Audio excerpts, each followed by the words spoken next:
Continuando, capítulo 1. A nova consciência emergente. A maioria das religiões e tradições espirituais compartilha a ideia de que nosso estado mental normal é prejudicado por uma imperfeição fundamental, o distúrbio a que me referi. No entanto, além dessa percepção da natureza da condição humana, que podemos chamar de má notícia, há uma segunda percepção, ou a boa notícia, que é a possibilidade de uma transformação radical da nossa consciência. Nas mensagens hinduístas e, em alguns casos, também no budismo, essa mudança é chamada de iluminação. Nos ensinamentos de Jesus, de salvação. No budismo, de fim do sofrimento. Outros termos usados para caracterizá-la são libertação e despertar.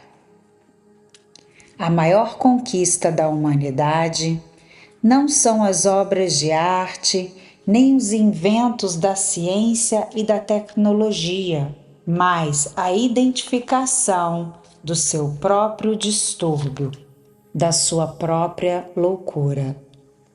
No passado distante, alguns indivíduos chegaram a fazer esse reconhecimento. É provável que um homem chamado Siddhartha Gautama, que viveu há 2.600 anos na Índia, tenha sido o primeiro a ver essa questão com absoluta clareza. Depois, o título de Buda lhe foi concedido. Buda significa aquele que despertou. Praticamente na mesma época, outros dos mestres despertos da humanidade surgiu na China. Um deles, seu nome era Lao Tse. Ele deixou um registro dos seus ensinamentos na forma de um dos livros espirituais mais profundos já escritos, o Tao Te Ching. Reconhecer a própria loucura marca, obviamente, o surgimento da sanidade, o início da cura e da transcendência. Uma nova dimensão da consciência começava então a emergir no planeta, a primeira tentativa de florescimento. Aquelas pessoas raras se dirigiam a seus contemporâneos falando sobre pecado, sofrimento e ilusão. Diziam: observe seu modo de viver, veja o que você está fazendo, o sofrimento que está causando.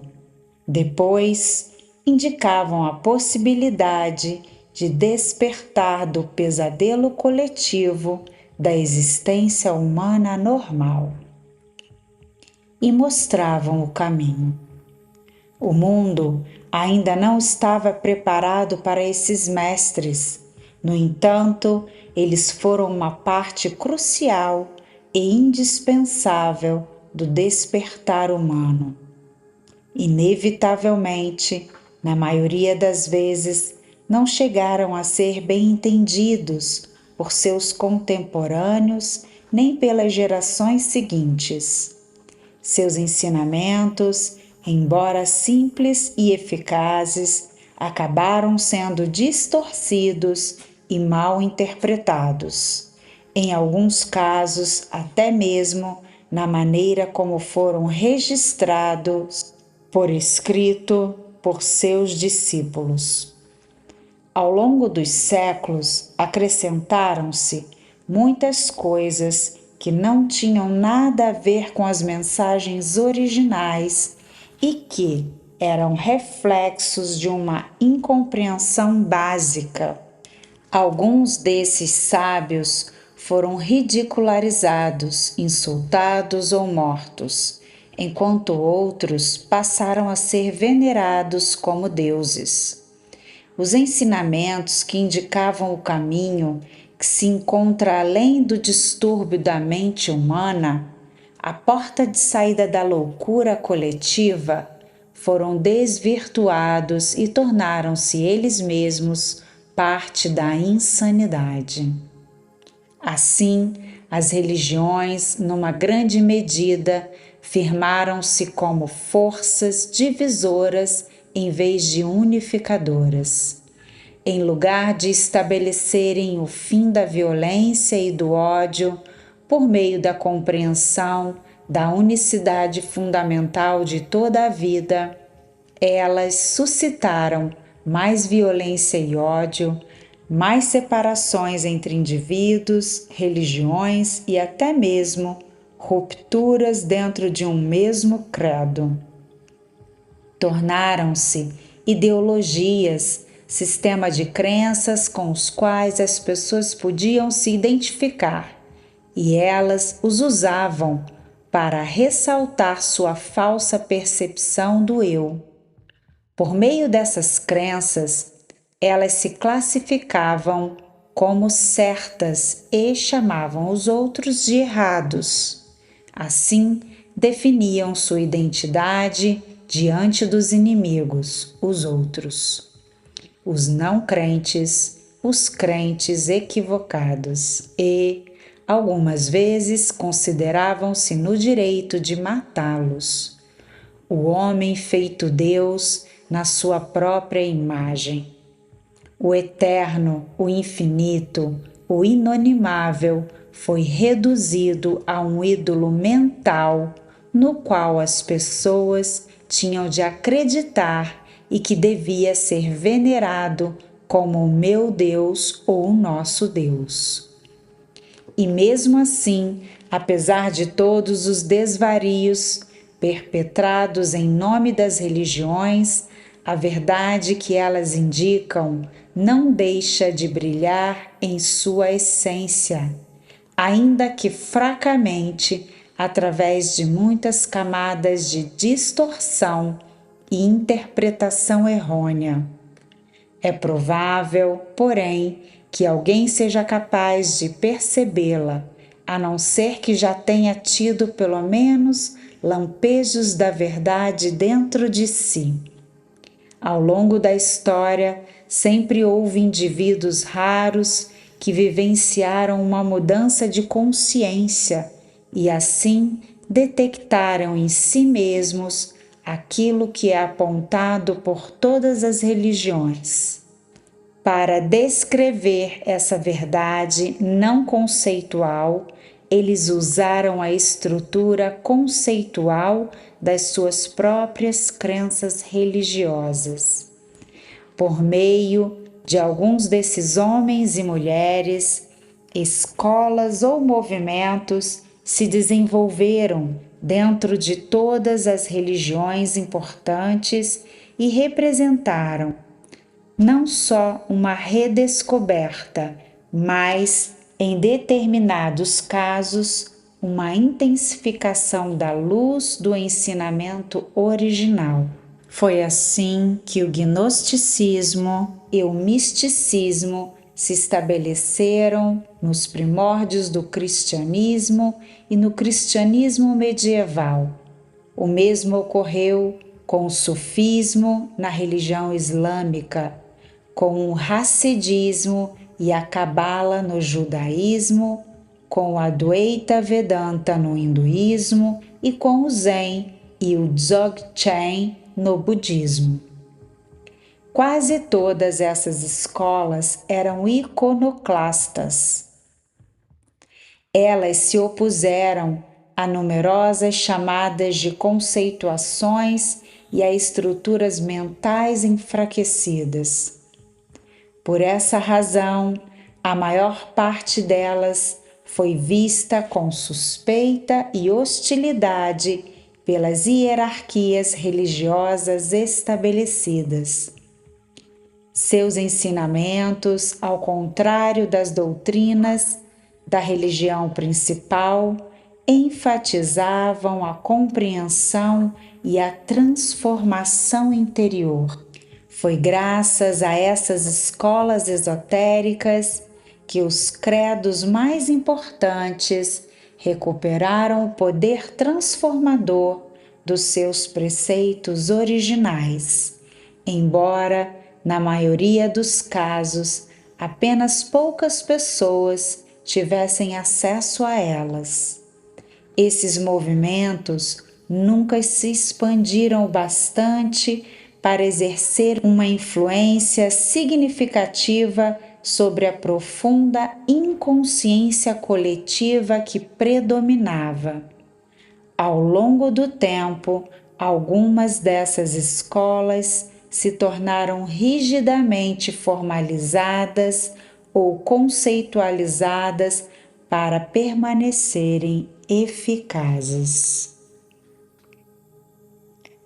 Agora, sentados, já em processo de meditação,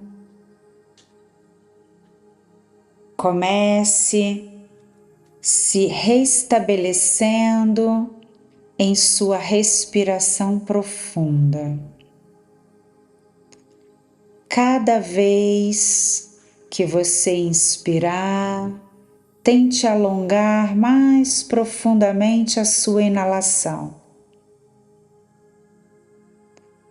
Ao exalar, perceba esse espaço que ocorre entre a sua inalação e a sua exalação.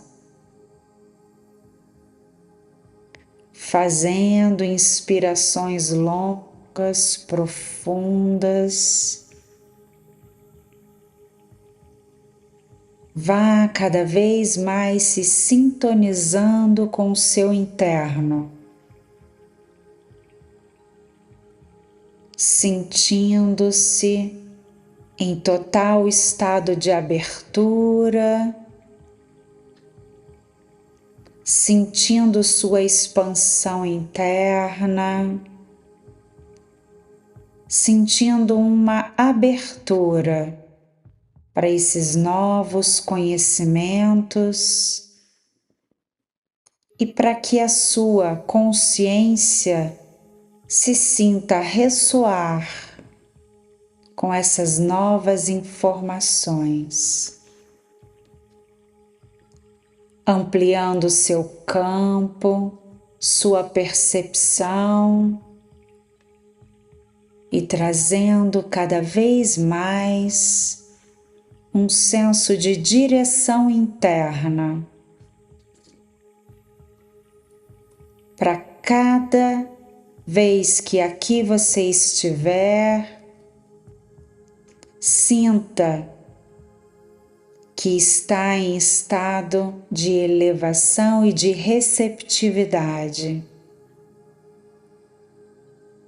Se abra para o novo.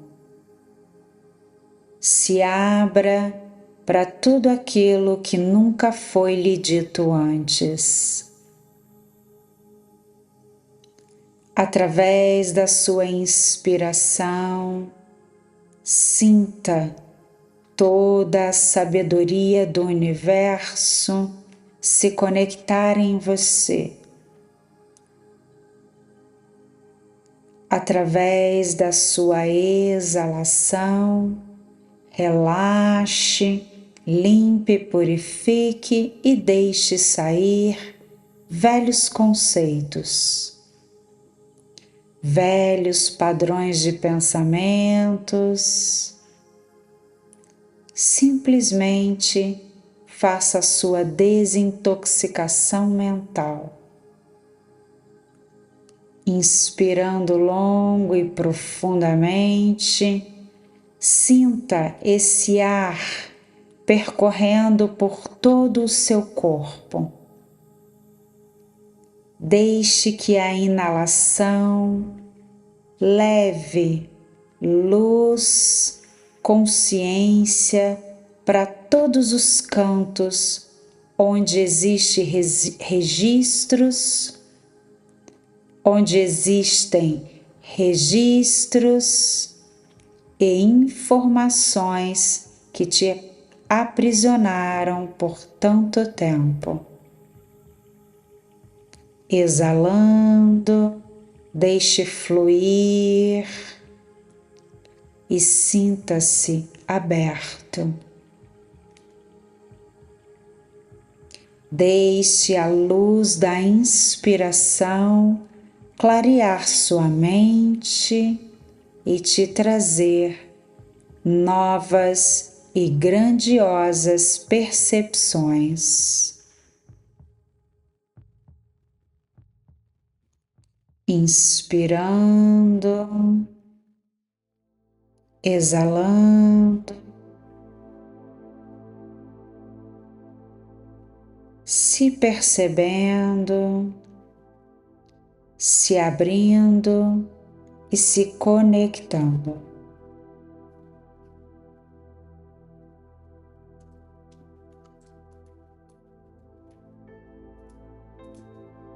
Agora, lentamente, vá abrindo seus olhos e perceba o espaço ao seu redor e se veja como um novo ser em busca de si mesmo. E assim é.